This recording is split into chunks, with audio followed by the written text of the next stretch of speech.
काशी में गोरा है। सुना है हमने ओ भोले, तेरी काशी में गोरा है। सुना है हमने ओ भोले, तेरी काशी में गोरा है। उसी गौरा को पाने को मैं काशी नगरी आई हूँ। उसी गोरा को पाने को मैं काशी नगरी आई हूँ। मेरे भोले हो हम भोले, मैं काशी नगरी आई हूँ। मेरे भोले हो भोले, मैं काशी नगरी आई हूँ। मैं काशी नगरी आई हूँ। मैं काशी नगरी आई हूँ। मैं काशी नगरी आई हूँ। मैं काशी नगरी आई महादेव। अपने स्थान पर बैठकर भगवान शिव जी से अपने मन का भाव बड़े हृदय से, दिल से बाबा को प्रार्थना करिए, निवेदन करिए। जिस भाव से आप सब कथा श्रवण करने आए हो, बाबा को अपने मन का भाव अवश्य करिए, दिल से प्रार्थना। जहां जगह मिले वहां बैठ जाओ, बैठकर बोलो, हृदय से बोलो, प्रार्थना करो, निवेदन करो। साथ में आप और हम सब मिलकर बाबा को अपने मन का भाव कहें, दिल से प्रार्थना। जहां जगह मिले वहां बैठो और बोलो।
भगवान देवाधिदेव महादेव शिव कथा कर रहे हैं, भगवान शंकर का संवाद कर रहा है। शिव महापुराण की कथा कहती है, सती मां शिव को बर लेती। एक दैत्य गुरु शुक्राचार्य जी अपने शिष्य श्री दामा को वज्र का बना देते, वज्र का। एक गुरु में वो बल होता है, अगर दिल से आप अगर अपने गुरु से जुड़े हो, गुरु कुछ दे ना दे, पर गुरु अपने शिष्य को पार जरूर कर देता है। एक कथा हमने पहले भी कथा में कही है, गुरु पूर्णिमा के समय पर, कि एक शिष्य अपने गुरु जी से कहता है, गुरु जी मेरी बहन की शादी है, मेरे घर में खाने के लाले पड़े, मेरे घर में भोजन का नहीं है, तो बारात को मेरी माँ बाप मेरी बहन की शादी में बारात को क्या खिलाए।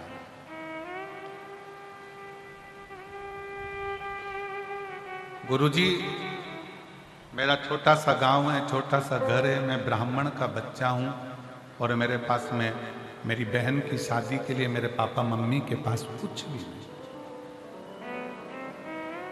गुरुजी, मैं मेरी बहन की शादी में जाऊं? गुरुजी ने कहा जाओ। गुरुजी, हमारे यहां शादी में कुछ भी नहीं है, लड़के वालों को क्या खिलाएं? गुरुजी, मैं जाऊं? जाओ। गुरुजी, जब वो लड़का जाने लगा, गुरुजी ने उसको बुलाकर कहा, सामने 2 किलो अनार रखे हैं, ये अनार ले जा। जा। शिष्य ने अनार का झोला उठाया, लेकर चल दिया। अपने आप को कोस रहा है कि मेरी बहन की शादी है, गुरुजी के पास करोड़ों का धन है, पर गुरुजी ने 1 रुपया नहीं दिया और ये 2 किलो अनार क्या करूंगा, ले जाते ही सड़ जाए। लेकर चला, अपने आप को कोसता हुआ कि मेरी बहन की शादी, गुरुजी के पास करोड़ों का धन, कुछ ना दिया, 2 किलो अनार क्या करूं। रास्ते में रुका था, जिस मार्ग से जा रहा था वहां का राजा बीमार पड़ा था। वेदों ने, डॉक्टरों ने कह दिया था कि राजा को जो दवाई देना है वो अनार के रस में देना है। पूरे बगीचे में अनार नहीं, पूरे नगर में अनार नहीं। अनार को ढूंढने के लिए दूत निकल गए, अनार नहीं मिला। तब इस बच्चे के झोले में अनार मिला और अनार लेकर दूत जाने लगे।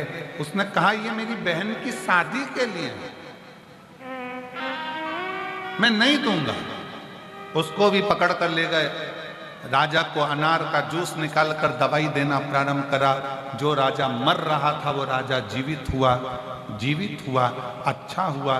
राजा ने, अनार किसके बगीचे के हैं? बगीचे के नहीं, इस बच्चे के झोले के हैं। बुलाओ उसको।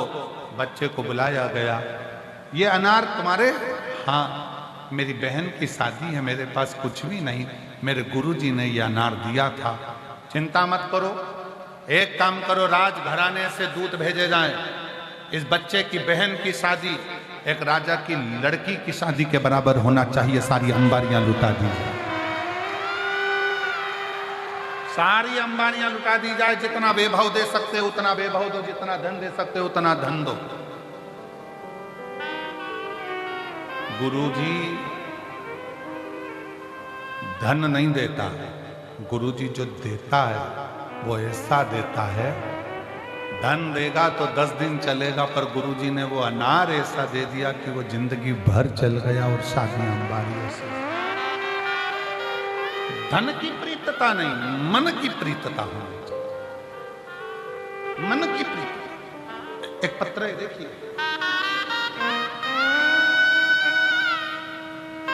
मेरा नाम सपना राव, पति का नाम तेजराज राव, जोधपुर राजस्थान से आई हूं।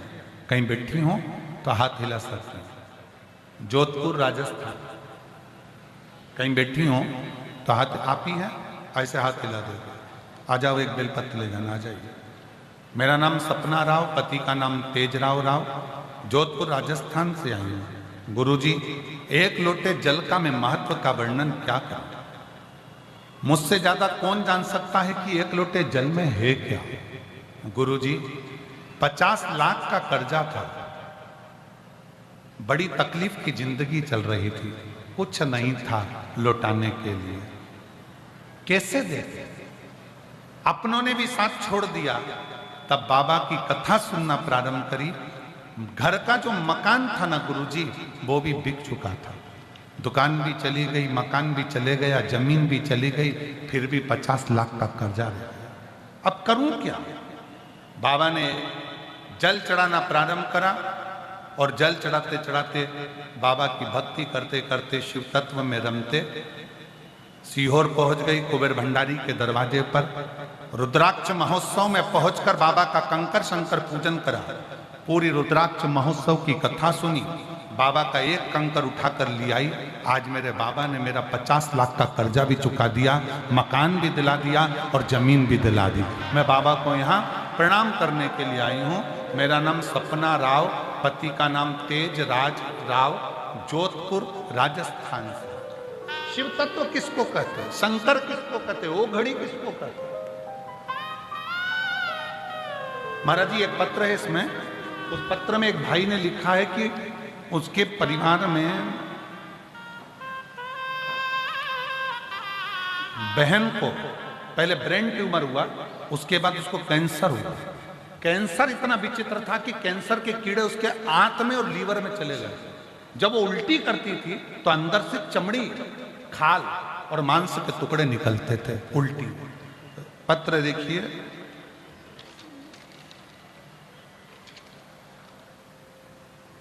हम फिर निवेदन करेंगे, कितना भी दुख हो, कितना भी टेंशन हो, शिव महापुराण में तुम्हारे चेहरे की स्माइल कम नहीं होना चाहिए। मुस्कुराते रहो। कितना भी टेंशन हो, कितनी भी चिंता हो, कितना भी विषम परिस्थिति में गिरे हो, तो भी शिव महापुराण की कथा में मुस्कुराना। मेरा बाबा इसलिए यहाँ जो आता है रोता हुआ, हम उसको भी कहते हैं मुस्कुरा, आंसू पोंछ ले। अब तो बाबा ने हाथ पकड़ा है, वो छोड़ने वाला नहीं है, देता ही रहेगा। मुस्कुरा।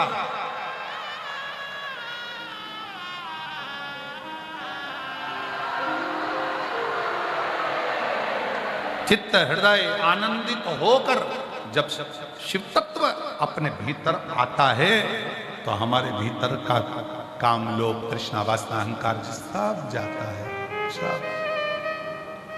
हम किसी को जानते ना जानते पर इतना जरूर जानते हैं कि शिव का कथा, शिव की भक्ति और शिव का भजन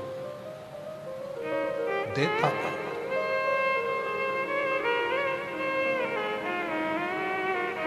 उस असुर को वज्र का बना दिया था गुरु ने। गुरु ने वज्र का बना दिया। पर आज के जमाने में शिष्य और गुरु दोनों ऐसे नहीं रहे। शिष्य थोड़ा सा वैभव देखकर डोल जाता है और गुरु थोड़ा सा वैभव देखकर डोल जाता है। हमने कथा में कहा था, दाम, क्या क्या बोला था, जम के बोला, दाम, नाम और राम, तीन हैं। दाम को पकड़ोगे तो भी राम छूटेगा और नाम को पकड़ोगे तो भी राम छूटेगा, और राम को पकड़ लिया तो दाम और नाम दोनों ही बढ़ता चले जाएगा। राम आज के समय में गुरु भी वैसे नहीं, शिष्य भी वैसे नहीं।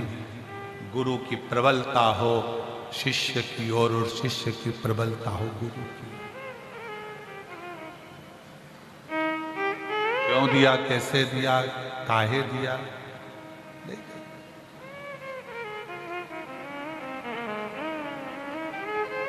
शुक्राचार्य जी ने श्री रामा को वज्र का बना दिया, वज्र, और कहा तुम असुरों के राजा हो, उत्पात मचाओ, आतंक मचाओ। जिसकी असुर प्रवृत्ति होती है ना, उसको कुछ अच्छा नहीं लगता।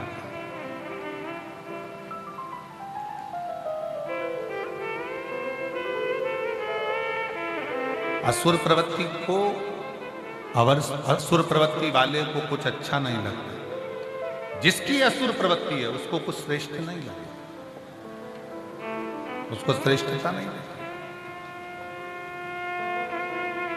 भजन क्यों हो रहा है, कथा क्यों हो रही है, इतना विशाल पंडाल क्यों लगा है, 5-5 पंडाल भरे पड़े हुए हैं, क्यों पड़े हुए हैं?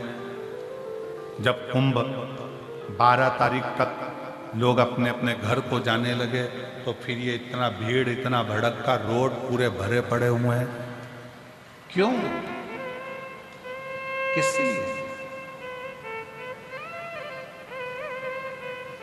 और पूरे प्रयाग के कुंभ में घूम कर आओ, आपको अभी की स्थिति में कहीं भीड़ नहीं दिखेगी। जो भीड़ तुमको ये यहीं पर नजर आएगी और आसपास के क्षेत्र में नहीं, पूरे कुंभ में।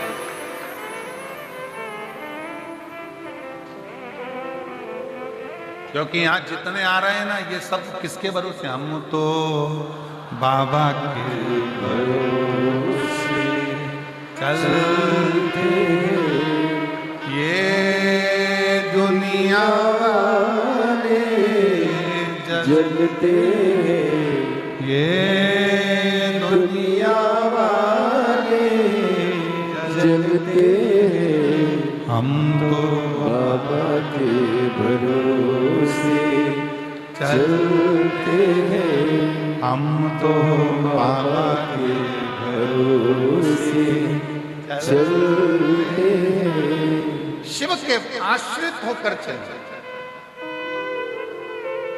शिव के आश्रित। वज्र का शरीर है, उत्पात मचाना प्रारंभ करा। शिव महापुराण की कथा बड़ी सुंदर बात कहती है, वैभव आ जाए ना, धन आ जाए ना, सत्ता आ जाए ना, प्रतिष्ठा आ जाए ना, दौलत आ जाए, बहुत सारा वैभव धन दौलत बढ़ जाए, तो निवेदन है कि नम्रता को बढ़ाने का प्रयास करो। धन बढ़े तो नम्रता बढ़ाओ, वैभव बढ़े तो नम्रता बढ़ाओ, सत्ता बढ़े तो नम्रता बढ़ाओ। पर धीरे धीरे हमारी नम्रता उससे चली गई, नम्रता खत्म हो गई। शिव महापुराण की कथा श्री दामा ने बहुत उत्पात मचाया, इतना उत्पात मचाया, सारे देवताओं को परेशान करता करता श्री दामा वैकुंठ में चले गया भगवान नारायण के। भगवान नारायण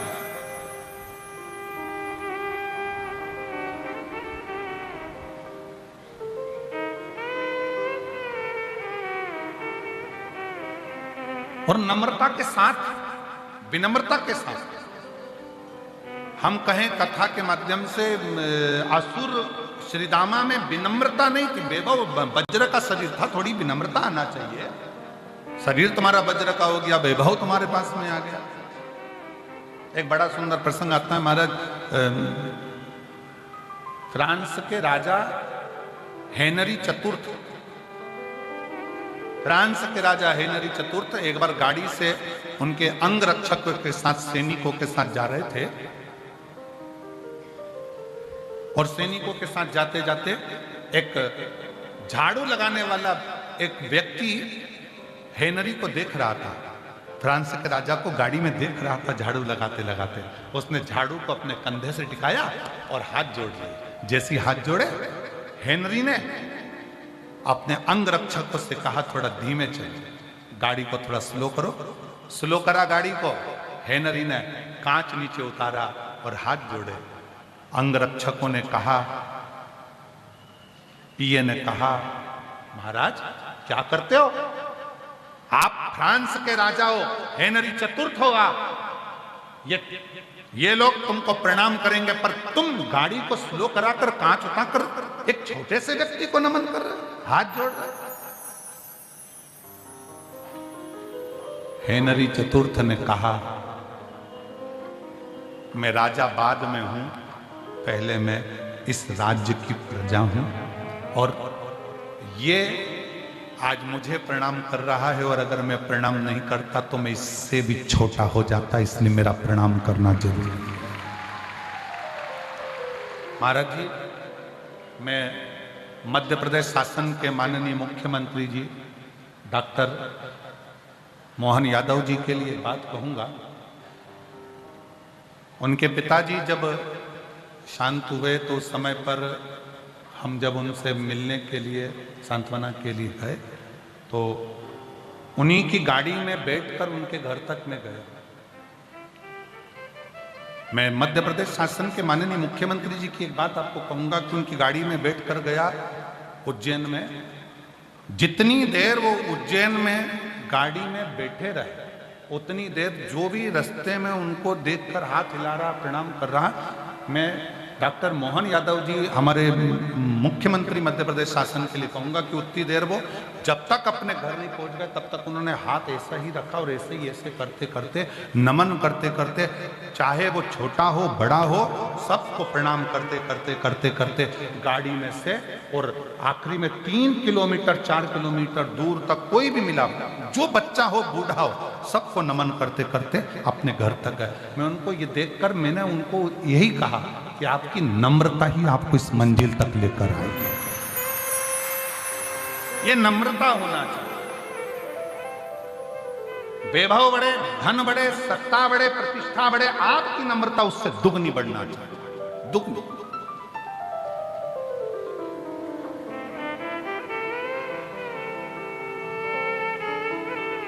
और ऐसी ही विनम्रता में माननीय मध्य प्रदेश शासन के मुख्यमंत्री जी को, यादव जी को बहुत बहुत साधुवाद देता हूं आपकी नम्रता के लिए, आपकी विनम्रता के लिए। ये विनम्रता होना चाहिए, ये विनम्रता। शिव कथा कर रही है, शुक्राचार्य जी ने श्रीदामा को असुरों का भी श्रेष्ठ असुर बना दिया, पूरा शरीर वज्र का बना दिया। पर वज्र का शरीर मान लो कोई असुर प्रवृत्ति का है और उसको कुछ अच्छा मिल गया है तो उसको अच्छा करने में लगाओ ना, बेकार करने में क्यों लगा?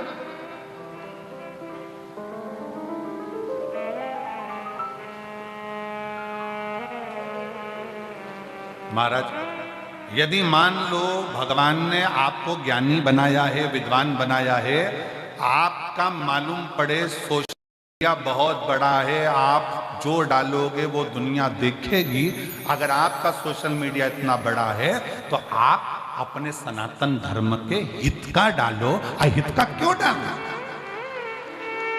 कुछ अच्छा डालो। प्रयागराज में आए हो, प्रयागराज के मेले में आए हो, आप भी अपना अपना मोबाइल लेकर आए हो, रोज प्रतिदिन प्रयागराज की इस कथा का एक वीडियो, एक फोटो डाला करो कि हम प्रयाग में बड़े आनंद से कथा का रिस्पान कर रहे हैं, त्रिवेणी के संगम पर बैठकर सुन रहे हैं, सतवा बाबा शिविर में सुन रहे हैं। बाबा की ऐसी कृपा है कि रोज गंगा नहा रहे हो, रोज शिव महापुराण की। अच्छा दीजिए, अच्छा प्रदान करिए, आप अच्छा देना सीखो, आपको अच्छा मिलना प्रारंभ हो।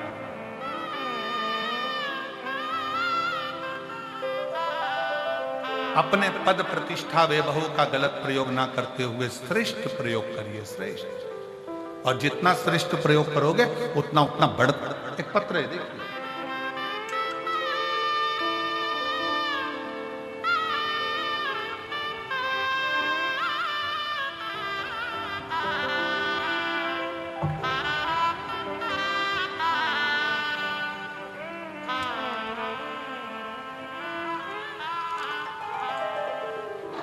पहले तो निवेदन है आप सबको, थाली मत भेजा करो।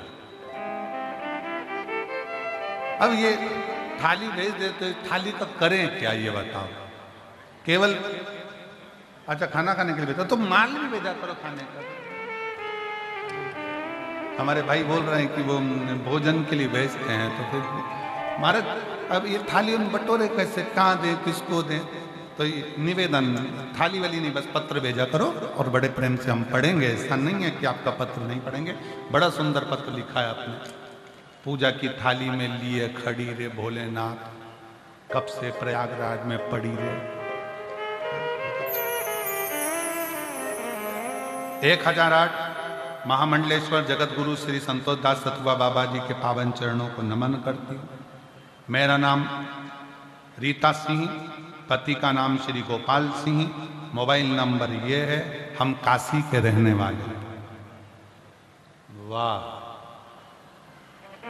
बाबा भी काशी के और तुम भी काशी से। कहाँ बैठी हैं? हाथी लाओ जरा। रीता सिंह जी और पति श्री गोपाल सिंह जी, मोबाइल नंबर दिया। कहीं बैठे हो तो हाथ हिलाइएगा। अगर कहीं बैठे हो, बैठे हैं? अच्छा उधर है क्या? ठीक है, आ जाओ, वो एक बेलपत्र लेके जाओ, आ जाइए। एक लोटे जल का मैं क्या वर्णन करूं गुरुदेव? पंडाल में कथा सुनने का क्या वर्णन करूं? दुनिया के लोग कहते हैं कि कथा शिव पुराण की पंडाल में बैठकर सुनो तो बाबा देता है। मैंने भी प्रैक्टिकल कर लिया। 2022 से शिव महापुराण की कथा मोबाइल पर सुन रही थी। 2024 आया और सतवा बाबा के उस गौशाला के प्रांगण में शिव महापुराण की कथा हो रही। पूरा काशी खुश हो गया क्योंकि कथा सुनना थी शंकर जी, और हम लोग काशी की उस कथा में डेरा बनाकर बैठ गए। शिव पुराण की कथा सुनने का एक लालच था, एक लालच था। पर आज सत्य कहती हूं ना कि शिव पुराण की कथा अब कभी भी लालच से नहीं सुनूंगी, क्योंकि मेरे बाबा ने मुझे एक ही कथा में इतना पूर दिया कि मुझे अब क्या चाहिए। शिव महापुराण की कथा सुनने का एक लालच था। 2024 की कथा मैंने सतवा बाबा शिविर में पंडाल में बैठकर सुनी और बाबा से केवल एक ही बात कही, बाबा मेरे बेटे की सरकारी नौकरी नहीं है, बहुत दिनों से प्रयास कर रहा है, तकलीफ में, कुछ कृपा करो ना।